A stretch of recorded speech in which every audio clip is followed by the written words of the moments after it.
Vamos a dejar por acá. Uy, se cayó una púa. Bueno, ¿cómo están? Los saludo a todos los que no pude saludar. Vine temprano y algunos no saludé, saludaré después. Ando medio de la garganta, pero como le dije a Bobby, como sea, voy a poder compartir lo que el Señor puso en mi corazón.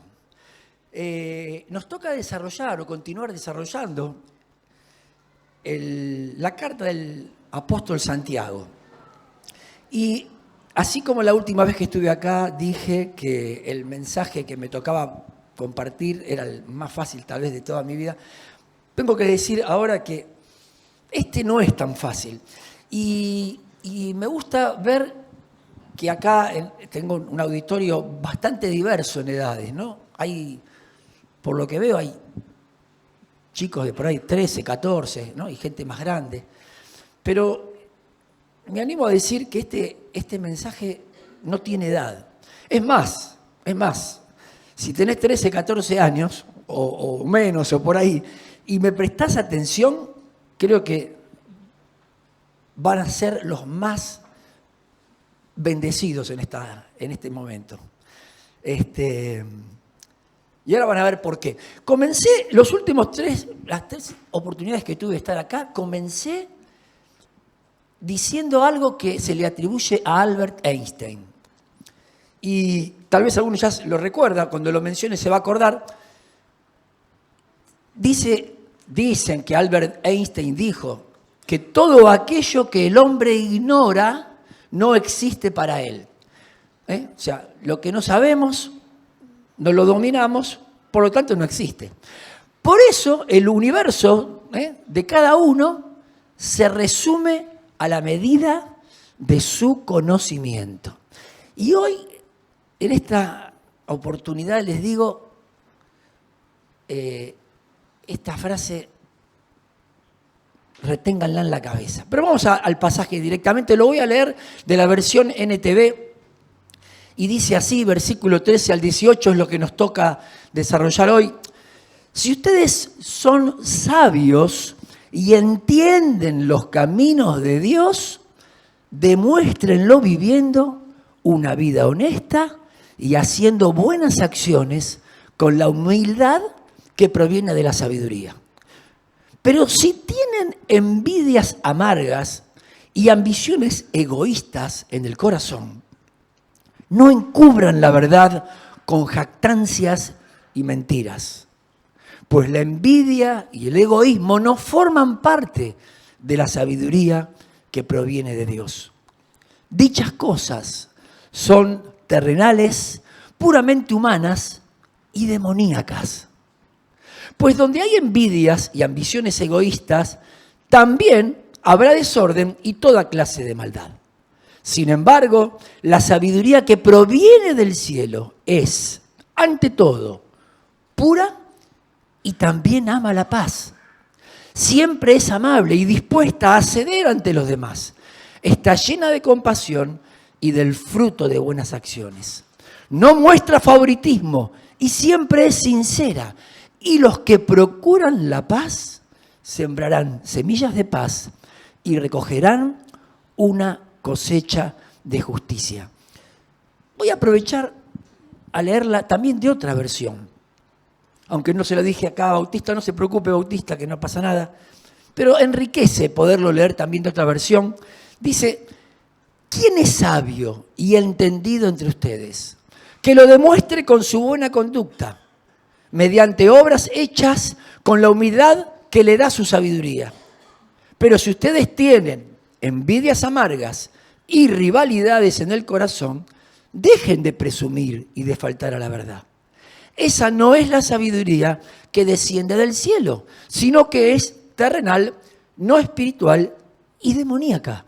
Porque donde hay envidias y rivalidades, también hay confusión y toda clase de acciones malvadas. En cambio, la sabiduría que desciende del cielo es ante todo pura y además pacífica, respetuosa, dócil, llena de compasión y de buenos frutos, imparcial y sincera. En fin, el fruto de la justicia se siembra en paz para los que hacen la paz. Amén. Que Dios bendiga su palabra. Cuando me toca compartir un pasaje, me gusta conocer, no sé si alguno se habrá dado cuenta ya, porque no será la primera vez que me ven acá parado, me gusta considerar siempre una palabra clave. ¿Qué dice el diccionario acerca de esta palabra? Esta palabra, en este caso, es sabiduría. El título de este mensaje, si le podemos poner un título, sería La verdadera sabiduría proviene de Dios. Y dice, o sea, y para poder entender un poquito más qué nos enseña este pasaje, podemos entender qué dice el diccionario, o qué dicen los hombres, ¿no? Porque lo que dice el diccionario es lo que dicen los hombres, ¿verdad? Y se define de la siguiente manera, por lo menos esta es la que yo encontré. Dice así, presten atención, la sabiduría es un carácter que se desarrolla aplicando la inteligencia en la experiencia propia, obteniendo resultados que nos dan un mayor entendimiento. Estos, a su vez, nos capacitan para reflexionar, sacando conclusiones que nos dan discernimiento de la verdad, de lo bueno y de lo malo. La sabiduría y la moral se interrelacionan, dando como resultado un individuo que actúa con buen juicio. Algunas veces se toma la sabiduría como una forma especialmente bien desarrollada del sentido común. Bueno, así de primera lectura, parecería que es una definición aceptable, ¿no? De primera lectura, no la voy a leer de vuelta porque ahora... Pero si nos ponemos a analizar bien, presten atención. Esta definición humana de la sabiduría, si la analizamos desde la perspectiva cristiana, hay un par de cosas que nos deberían hacer un poco de ruido. Miren, analicemos solo unas frases. Primero, un carácter que se desarrolla con la aplicación de la inteligencia en función de la experiencia propia. Aquí ya hay un riesgo, ¿no es cierto? Porque esto es completamente falso a la luz de la palabra de Dios. Es completamente falso. Segundo, obteniendo resultados que nos dan un mayor entendimiento. Si alguna vez alguien de ustedes estudió lógica, ¿alguien estudió lógica en la facultad? ¿Alguno? Yo solo estudié lógica en la facultad. En lógica, si la premisa es falsa, ¿la conclusión qué es? Ahí está, entonces alguno más estudió lógica acá. O sea, es decir, que si partimos de un supuesto falso, la consecuencia también lo es. Y que a su vez nos capacitan para reflexionar, sacando conclusiones, dice, que nos dan discernimiento de la verdad, de lo bueno y de lo malo. Bueno, o sea, resumiendo, cada uno podría, esto sería traducido, ¿no? Cada uno podría, según esta definición, en base a su propia experiencia de vida, determinar qué es lo bueno y qué es lo malo. Es eso. Para mí ya está, suficiente. A mí no me convence. Desde el punto de vista cristiano, nada más lejos que eso. Ahora, esta definición de sabiduría no nos sirve desde nuestro punto de vista cristiano, pero volvamos al pasaje de hoy, porque parece que Santiago se dirige a un auditorio donde hay oyentes que la tenían clara. Porque así arranca él, arranca de esa manera. ¿Ustedes conocen a personas que la tienen clara, eso que se la saben todas? ¿Sí? ¿Seguro? Yo solo me miro del espejo. Todos saben, todos conocen a alguien que la tienen clara, ¿no? Muy bien. Ahora, si no me digan que no conocen. Pero acá hay algo más complicado. Los que ningunean a Dios, los que no lo tienen en cuenta. ¿Se acuerdan del mensaje del domingo pasado? ¿Quién estuvo acá el domingo pasado? ¿Quién estuvo? Unos cuantos, ¿eh? Si no, le pido que lo escuche en YouTube. Por favor, escuche el mensaje del domingo pasado. David y Saúl. David y Saúl, humanos los dos, con múltiples falencias personales y defectos, los dos. Pero una gran diferencia de fondo. Uno siempre buscó considerar a Dios en su vida y en sus decisiones, y el otro lo ninguneó toda su vida. Saúl era el rey en ejercicio, era el rey de Israel. Ninguneó a Dios toda su vida. Y así terminó sus días. David tuvo miles de defectos, miles de dificultades y problemas. Pero la Biblia dice que tenía un corazón conforme al de Dios y lo buscó siempre. Está bueno reconocer, que todos podemos caer en esa actitud en algún momento de nuestras vidas. Nadie está exento, nadie está exento. Y eso es lo que está planteando el apóstol. Su auditorio son todos miembros de la Iglesia de Cristo. Te lo repito. Su auditorio son todos miembros de la Iglesia de Cristo.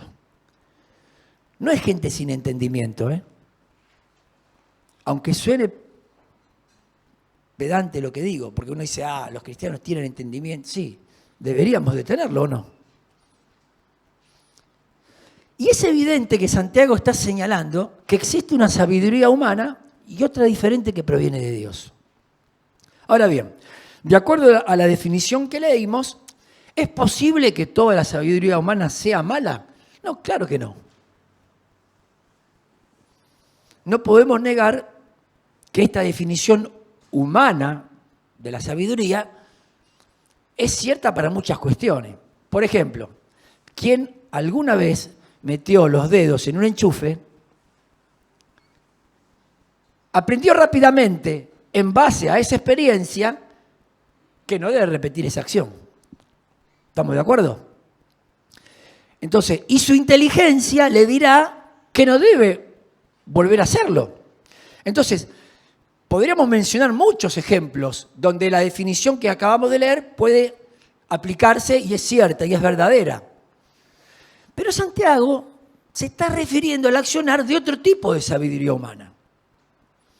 La que dirige nuestras vidas en múltiples decisiones y acciones que realizamos. Y la palabra de Dios nos aconseja claramente el riesgo que corremos cuando obramos de esa manera. Dice Proverbios 3, 7 al 12, hijo mío, no te dejes impresionar por tu propia sabiduría. O una versión dice, no seas sabio en tu propia opinión. En cambio, teme al Señor y aléjate del mal. Entonces darás salud a tu cuerpo y fortaleza a tus huesos. Honra al Señor con tus bienes y con lo mejor de todo lo que tienes o produces. Él llenará tus graneros y tus tinajas se desbordarán de buen vino. Hijo mío, no rechaces la disciplina del Señor, ni te enojes cuando te corrige, pues el Señor corrige a los que ama, tal como un padre corrige al hijo que es su deleite. Es contundente. Queda claro que para las cuestiones importantes de la vida, este consejo que acabamos de leer se choca de frente con la definición que leímos. La definición humana de sabiduría se choca de frente con este consejo. Así nomás, sin ningún otro tipo de elementos a tener en cuenta, no es la manera correcta de obtener la sabiduría que necesitamos para vivir una vida como Dios desea para nosotros. Entonces, volviendo, intentando ahondar un poquito más. ¿Me siguen? ¿Me siguen? Porque todavía no viendo lo mejor. ¿A qué tipo de sabiduría humana se refiere cuando dice que los que así proceden lo hacen utilizando una sabiduría terrenal y diabólica, demoníaca? Y otra pregunta también muy interesante. Es una pregunta interesante. Se pone un poco oscuro esto, pero vamos a tratar de ponerle luz. ¿Por qué poseemos naturalmente ese tipo de sabiduría? ¿Por qué poseemos como seres humanos esa forma de ver la vida, de manejarnos, de encarar las cosas? Vayamos al origen del asunto y necesito que me presten un poquito de atención, porque parece como que me voy a ir, pero no me voy a ir, me voy a quedar. Que me voy a ir del tema, quiero decir, ¿no? Pero no, todo tiene que ver con todo, dijo uno que estaba antes en la televisión, y es así. El ser humano, desde el principio, anheló tener conocimiento. Eso es algo innato en el hombre. Pero un conocimiento que le permitiría superarse, prosperar, dominar a los demás. Y esa es la motivación basada en la propia inseguridad que en general el ser humano tiene. Es decir, el ser humano tiene una inseguridad propia que le hace tratar de tener un conocimiento, vamos a ponerlo en estos términos, que le permite superarse, prosperar en todos los aspectos, pero con un objetivo, que es ser mejor que otros. Y si lo puede dominar, lo va a dominar. Así nacieron los reinos, ¿sí? Los reinos de este mundo, los imperios que existen, siguieron esa motivación. Leemos en Génesis 11 lo que parece haber sido el primer intento del hombre para lograr esto. Por eso le dije, parece que me voy a ir, pero todo tiene que ver con todo. Dice así Génesis 11, tenía entonces toda la tierra una sola lengua y unas mismas palabras. Y aconteció que cuando salieron de Oriente hallaron una llanura en la tierra de Sinar y se establecieron allí. Está narrando un episodio de los orígenes de la humanidad. Para ponerlos en... Yo sé que muchos de ustedes conocen este pasaje, pero para el que no tiene idea de lo que estoy leyendo, lo sitúo ahí, en los orígenes de la humanidad. Y dijeron unos a otros, y se dijeron unos a otros, vamos, hagamos ladrillo y cocinémoslo con fuego. Y les sirvió el ladrillo en lugar de las piedras y el asfalto en lugar de la mezcla. Es decir, la humanidad venía utilizando ciertas cosas para construir sus ciudades y de golpe tuvieron un salto de calidad, un progreso. O sea, esta es la primera vez en la Biblia que el ser humano manifiesta el deseo de querer organizarse para progresar. Hay un inicio, o sea, aparentemente esto sería algo loable, ¿verdad? Aparentemente. Organizarse para intentar ser un poquito mejor de lo que éramos hasta entonces. Y de un conocimiento que no tenían. Fíjense, o sea, repito, soy repetitivo a veces, ¿sí? Me lo critican siempre. Me dicen, porque ustedes pensarán, ¿qué tiene que ver esto con lo que estamos analizando? Ya van a ver. Y dijeron, vamos, edifiquémonos una ciudad y una torre cuya cúspide llegue al cielo y hagámonos un nombre, por si fuéramos esparcidos sobre la faz de toda la tierra. Y descendió Jehová para ver la ciudad y la torre que edificaban los hijos de los hombres. Y dijo Jehová, he aquí el pueblo, la humanidad. He aquí que la humanidad es una. Y todos estos tienen un solo lenguaje. Y han comenzado la obra. Y nada les hará desistir ahora. Presta atención a esta frase. Y nada les hará desistir ahora, sabiduría humana, de lo que han pensado hacer. Ahora pues descendamos y confundamos allí su lengua para que ninguno entienda el habla de su compañero. Así los esparció Jehová desde allí sobre la faz de toda la tierra y dejaron de edificar la ciudad. Por esto fue llamado el nombre de ella Babel, que significa confusión, porque allí confundió Jehová el lenguaje de toda la tierra y desde allí los esparció sobre la faz de toda la tierra. Queridos, este fue el origen de Babilonia, con todo lo que ella significa a lo largo de toda la Biblia. Una cúspide que llegue al cielo y hagámonos un nombre. También podremos preguntarnos de dónde viene este deseo. Y la respuesta es muy fácil. Porque viene desde el principio de todo. En el jardín del Edén, Satanás le propuso a Eva y a Adán obtener un conocimiento. ¿Recuerdan esta palabra? Un conocimiento que la pondría a la par de quién? De Dios. Con que Dios les dijo que si comían del fruto del árbol del bien y del mal morirían. Mentira, eso es mentira, les dijo. Dios sabe que el día que coman serán como Él es, conociendo el bien y el mal. Y ese fue el comienzo de todos los males que ya conocemos. ¿Se entiende ahora un poco más qué tipo de conocimiento, qué tipo de sabiduría y para qué la usaríamos? Es a la que se refiere Santiago. Una sabiduría personal, egoísta, que busca su propio beneficio en detrimento de los demás, alimentada por la envidia y la ambición y el deseo de superar al otro con el objeto de dominarlo. Y para que nos termine de quedar bien claro, es imprescindible observar qué es lo que va a decir Santiago inmediatamente después. Después de esto que leímos hoy. Yo no lo voy a desarrollar. La verdad, espero que me disculpe el que sigue, pero no puedo evitar lo que Santiago va a decir ahora porque si no, o sea, él lo va a plantear, pero si no, no vamos a poder terminar de entender lo que estamos diciendo. ¿Y a dónde va el apóstol con su discurso? Y dice así el capítulo 4, versículo 1 en adelante, y repito, con tristeza, sus oyentes son miembros de la Iglesia de Cristo. ¿De dónde surgen las guerras y los conflictos entre ustedes? ¿No es precisamente de las pasiones que luchan dentro de ustedes mismos? Desean algo y no lo consiguen.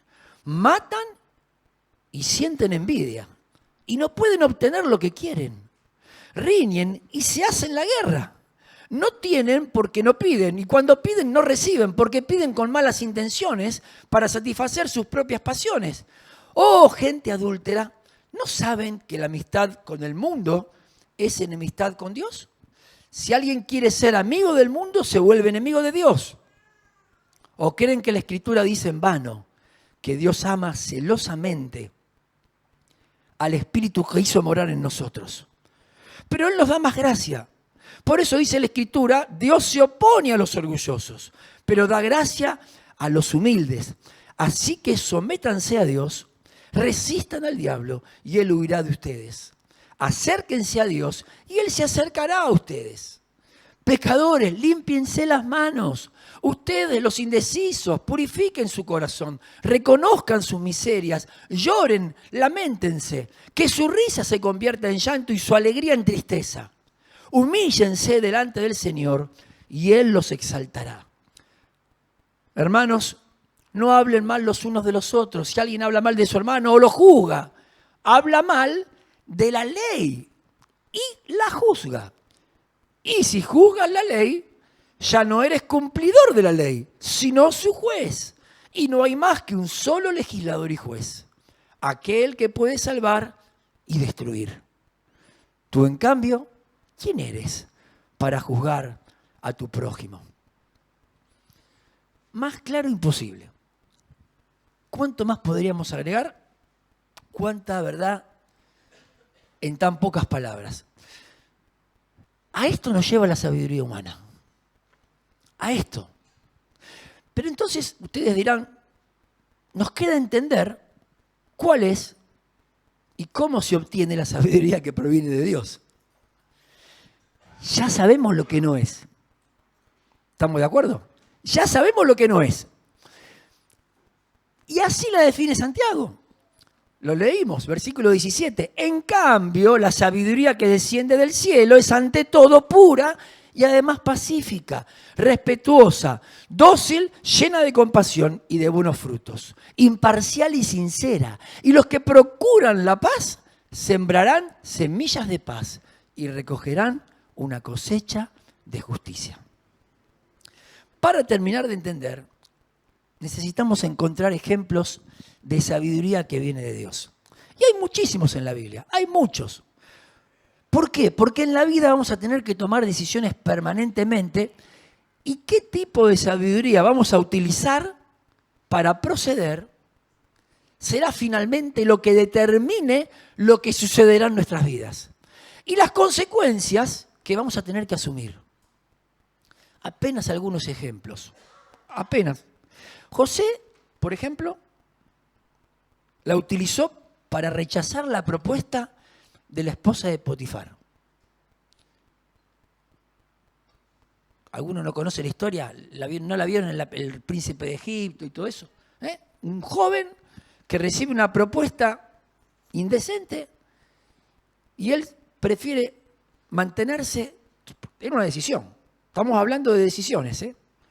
Él prefiere abstenerse. Aunque en principio todo se le complicó en la vida, finalmente vemos cómo fue que terminó la vida de José. María, la hermana de Marta y Lázaro, según el propio Jesús, una vez eligió la mejor parte. Así dice la Biblia. También, una corta y pequeña decisión tomada con sabiduría. ¿Y qué decir de tantas historias que hay? Pero hay una que nos puede servir para terminar de entender de qué se trata esto. Una que nos relata Génesis en el capítulo 13. Y ya voy terminando. Una situación real de vida que tuvo que afrontar el patriarca Abraham y que demuestra cómo era su carácter. Abraham, el padre del pueblo de Israel. Abraham fue un personaje de carne y hueso. Abraham, cuando tuvo que enfrentar esta situación, no se llamaba Abraham, era Abraham, solamente. Dios le iba a cambiar el nombre más adelante. Pero Abraham demuestra su carácter. Abraham, el que agradó a Dios de tal manera que Dios lo llamó su amigo. Qué interesante. Dice así: Abraham subió de Egipto, es decir, se fue de Egipto con su esposa, con Lot, su sobrino, y con todos sus bienes, en dirección a la región del Negev. Abraham se había hecho muy rico en ganado, plata y oro. Desde el Negev, Abraham fue de lugar en lugar hasta regresar al lugar donde había acampado al principio. La historia la pueden leer arrancando de Génesis 7, 8. Entre Betel y Ai, dos regiones. En ese lugar había levantado un altar. Allí invocó Abraham el nombre del Señor. En aquel tiempo. Esto ya había pasado. Y volvió a pasar por ese lugar. También Lot, que iba acompañando a Abraham, tenía ovejas, vacas y tiendas de campaña. La región donde estaban no daba abasto para mantener a los dos, porque tenían muchas posesiones como para vivir juntos. Por eso comenzaron los pleitos entre los pastores de los rebaños de Abraham y los que cuidaban los ganados de Lot. En aquel tiempo, los cananeos y los fereceos también habitaban allí. Así que Abraham le dijo a Lot: no debe haber pleitos entre nosotros ni entre nuestros pastores, porque somos parientes. Allí tienes toda la tierra a tu disposición. Por favor, aléjate de mí. Si te vas a la izquierda, yo me iré a la derecha. Y si te vas a la derecha, yo me iré a la izquierda. Y aquí viene la cosa. Yo me acuerdo como si fuera hoy, el día que mi abuelo me contó esta historia. Hizo una pausa como para decir algo muy importante. Mi abuelo materno, yo era no sé, tendría 8 años más o menos. Y él hizo una pausa, y me acuerdo de esa pausa, porque lo que iba a decir ahora era muy importante. Y fíjense lo que pasó. Lot levantó la vista y observó que todo el valle del Jordán era tierra de regadío, como el jardín del Edén, o como la tierra de Egipto en dirección a Zoar, una tierra fértil, una tierra que si tirabas una semilla y te olvidabas al otro día o a la semana salían las plantas solas. Dice, así era antes, aquella región, antes de que el Señor destruyera a Sodoma y a Gomorra.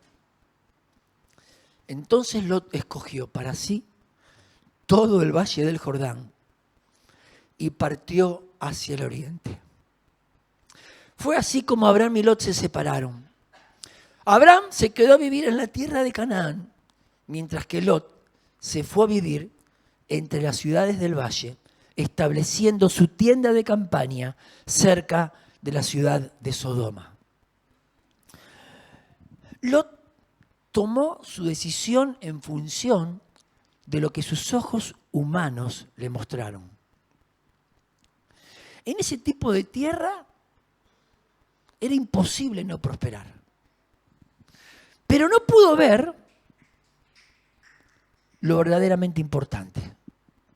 No pudo ver a dónde iba, a dónde se iba a establecer, qué escenario eligió para que su familia se desarrollara, para que sus hijas se desarrollaran. Tenía 2 hijas. Lean la historia después, cómo termina esa historia. No pudo ver todo eso y todas las consecuencias que terminaría acarreando por esa decisión. O sea, se dejó llevar por lo evidente y así terminó sus días. Pero el relato sigue. Los habitantes de Sodoma eran malvados y cometían muy graves pecados contra el Señor. Después de que Lot se separó de Abraham, el Señor le dijo, Abraham, levanta la vista.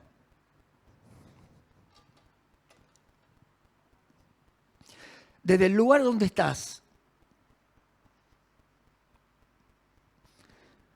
mira hacia el norte y hacia el sur, hacia el este y hacia el oeste. Yo te daré a ti y a tu descendencia para siempre toda la tierra que abarca tu mirada. Multiplicaré tu descendencia como el polvo de la tierra. Si alguien puede contar el polvo de la tierra, también podrá contar tus descendientes. Levántate, recorre el país a lo largo y a lo ancho, porque a ti te lo daré. Entonces Abraham se levantó de allí, levantó su tienda de campaña y se fue a vivir cerca de Hebrón, junto al bosque de encinas de Mamre. Y escucha esto.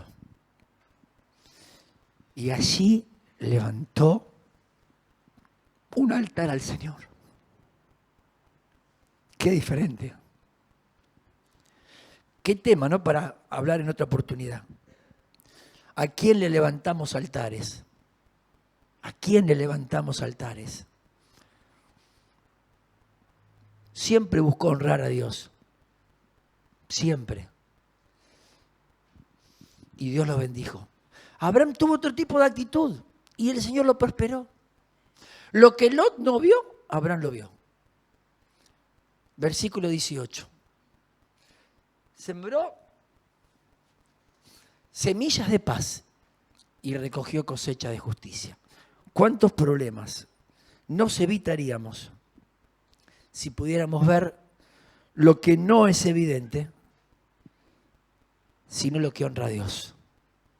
¿De cuántas consecuencias terribles nos libraríamos? Y esto es lo que hoy tenemos que llevarnos. Termino con esto. Ahora sí. Mucho cuidado, Porque por más que en la vida muchas veces procedemos con sabiduría de Dios, no estamos exentos de tomar decisiones con sabiduría humana. No es algo excluyente. El ejemplo más patente fue Salomón, un hombre del cual la Escritura dice que fue el más sabio entre los hombres. En el momento que dejó de obedecer a Dios, que se extravió, según lo que dice el relato bíblico, detrás de otros dioses, su sabiduría se esfumó y terminó sus días de una manera muy triste. Lean el Eclesiastés. Un hombre que todo lo tiene, desde el punto de vista humano, todo lo tiene, pero con un vacío existencial tremendo, tremendo. Curiosamente, él fue el autor del proverbio que leímos antes.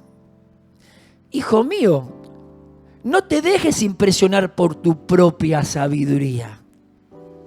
En cambio, teme al Señor y aléjate del mal. Temer al Señor y alejarse del mal son condiciones necesarias e imprescindibles para no desviarse nunca. Mientras que la sabiduría que proviene de Dios nos va guiando en el camino. Él otorga su sabiduría a quienes lo buscan con un corazón puro. No de cualquier manera, no de cualquier manera. Porque con la búsqueda de Dios sola no alcanza.